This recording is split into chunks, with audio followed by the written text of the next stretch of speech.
এক বেটা গেছিল বাজারও কমলা কিনতো। কমলাওয়ালারে জিগায় তোমার কমলার আলি কত? হয় 50 টাকা। হয় আমি গরিব মানুষ, রুগীর লাগি নিতাম, কিছু কম রাখ। দোকানদারে হয় তোর কাছ থেকে 1 টাকাও যদি কম রাখি, সবের কাছ থেকে 1 টাকা কম রাখা লাগবো, আমার রেট থাকবে না, ঠিক আমার কারবার লোকসান হইব। তোরে আমি এতটুকু করতে পারি, তুই যদি এখালি কমলা উচিত দাম দিয়ে কিনস, তে তোরে একটা কমলা দিলাই মুফাও,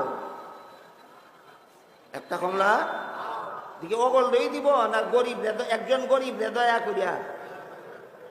এখন হ্যাঁ জবানে কইস নি এখালি কমলা 50 টাকা দিয়ে কিনলে একটা ফাও দিবাই, জবানে কইছে, কয় জবানে কইছি, কয় তাহলে একটা কাজ করো, ফাও যেটা দিবাই কইছে দেলাও, আর এখালি কিনবো না আমি আরেকদিন। এইটার নাম হইল সালাইক্কা বাঙালি। কেমন বাঙালি?